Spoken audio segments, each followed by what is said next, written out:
Поначалу этот нож я брать не хотел. Мои глаза скользнули по нему на прилавке. Ну, черный, односторонняя рыжая накладка. Ничего особо себя не представляет. Материал тоже спорный. Будут видны следы эксплуатации. И как бы я его даже в расчет не брал. Но ребята из Center Shot мне его настоятельно вручили и сказали: попробуй, модель интересная и вполне возможно понравится. Ну что, давайте теперь познакомимся вместе и посмотрим, насколько эта модель действительно будет интересной.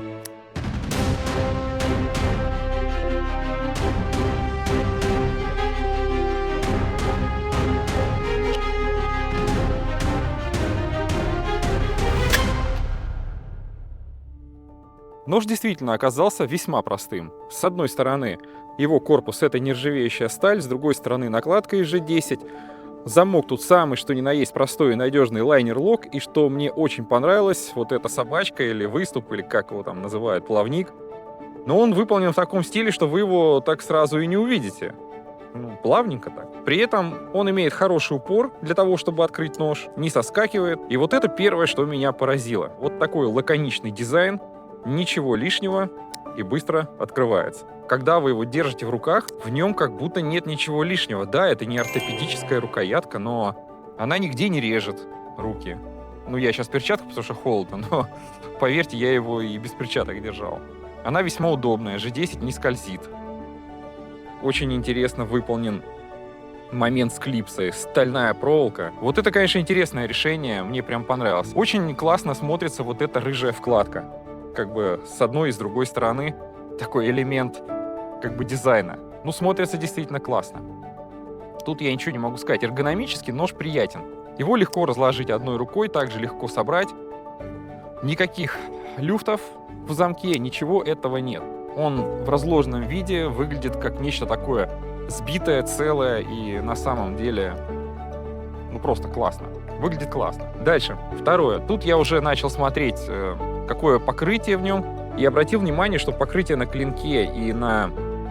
Хотя клинок с одного металла, а рукоять с другого металла, сам корпус, покрытие одинаковое. Тут мне закралось, что же это за покрытие, и даже если оно будет и стираться, на что оно будет похоже. Ёлки-палки, и тут мне пришло в голову, действительно, это покрытие очень сильно похоже на покрытие обычного ружья или карабина. И когда оно будет стираться, вот именно от трения, тут даже уже, если, ну, я не знаю, камера передаст или нет, вот в этом месте, где я чаще всего его открывал, уже это покрытие начинает стираться и приводит этот нож в такой дизайнерский вид, как потертое ружье.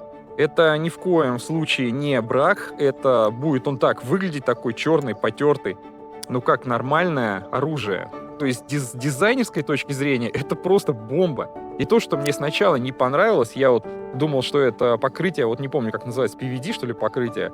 Оно, ну, хорошее на самом деле, но если что-то там коснуться будет видно на клинке и потеряет товарный вид, то вот это покрытие, если его стирать, оно будет вот действительно выглядеть как такое ружье, не которое стоит в сейфе, а которое используется непосредственно, ну, на охоте. То есть этот нож со временем будет выглядеть только лучше.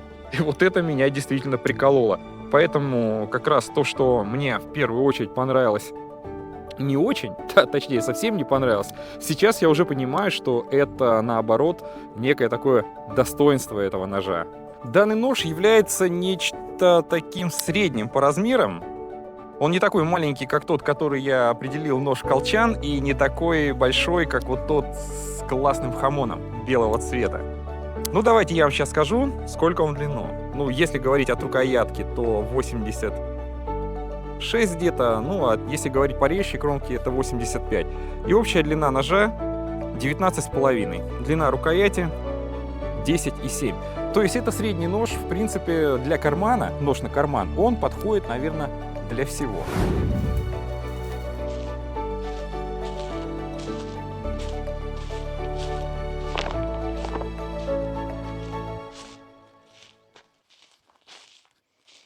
Ну вот и первая находка.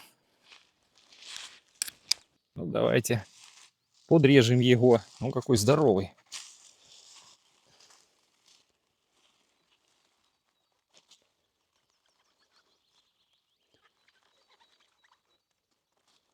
Кстати, очень вкусный гриб. Крайне рекомендую. Единственное, только надо его отварить, потому что видите, как в нем полно земли.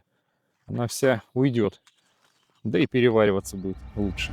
У меня в руках шведский нож Карисуандо. Этот нож у меня уже больше 10 лет. Он видел от бобра до лося, что только я им не разбирал. И как вы думаете, что мне в нем нравится? Наверное, вы подумаете, форма клинка, да нет, традиционная.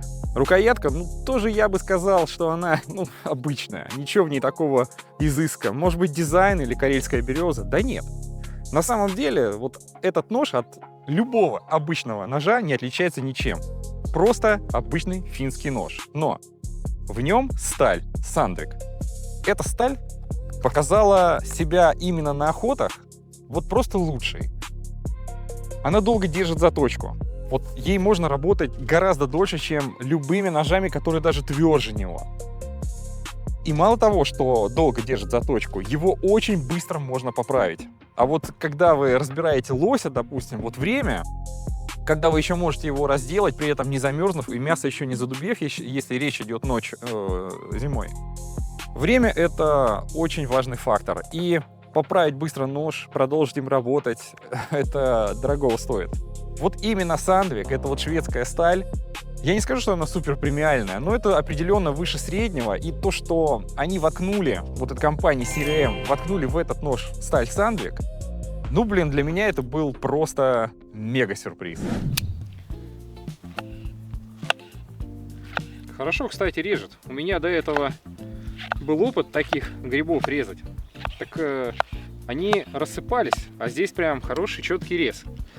Понятное дело, что может быть тогда и нож у меня был тупой, а может вообще столовый. Но в любом случае, то как здесь нарезается такой сложный гриб для резки, видите, он весь крошится. Это хорошо. Конечно, надо понимать, что такой нож, как Everyday, нож на кармане, это для такой готовки все-таки компромисс. Он не будет вам каким-нибудь филейником, который бы эту работу выполнил гораздо круче. Но он с ней справляется отлично.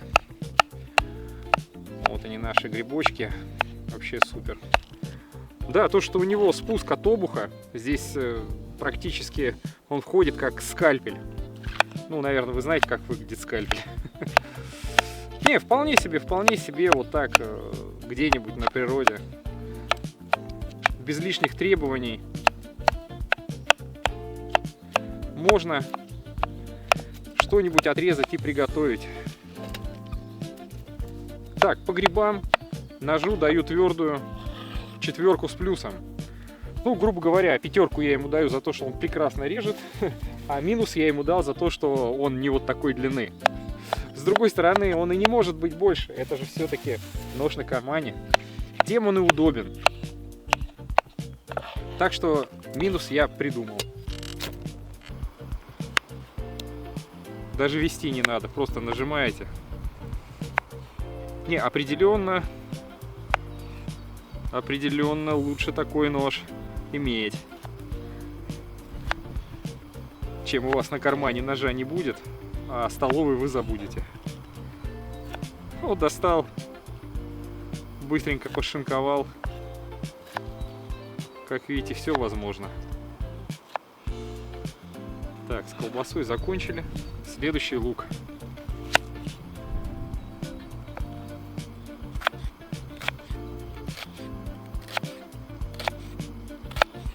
Вообще не вижу препятствий. Вонзается, как лазерный луч гиперболоида инженера Гарина.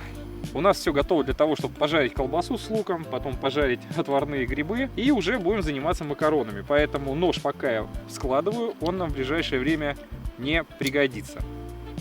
Классно. Все одной рукой делается.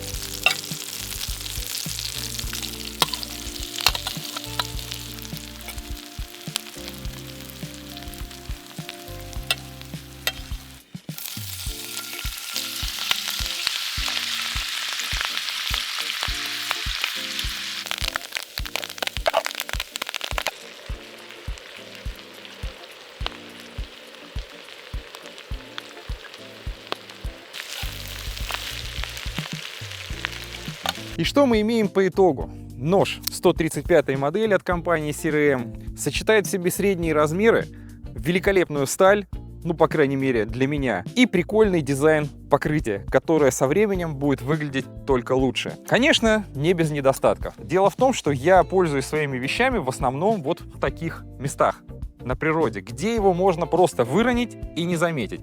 И, конечно же, то, что рыжая большая накладка только с одной стороны, а с другой стороны маленькая вставочка, делает этот нож менее заметным, если вы его уронили.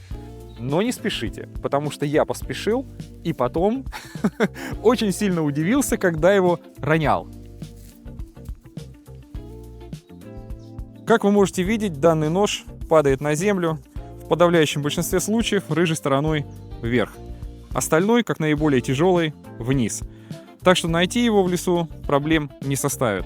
Ну, это у меня. Как будет у вас, я не знаю. Ну вот и настал тот самый момент, когда можно снять пробу с того, что у меня получилось.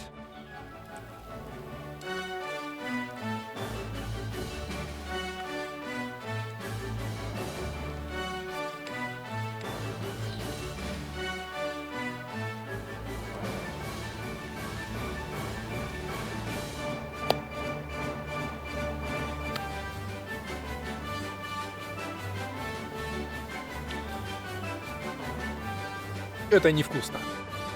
А вообще обалденно. Первые грибы были подрезаны ножом SRM и уже готовы. Сок. Приятного аппетита. Если вам понравился этот нож, а вот мне он определенно понравился, добро пожаловать в магазин Центр Шот. Вы были на одноименном канале. Меня зовут Костиков Алексей. Всего доброго, до новых встреч.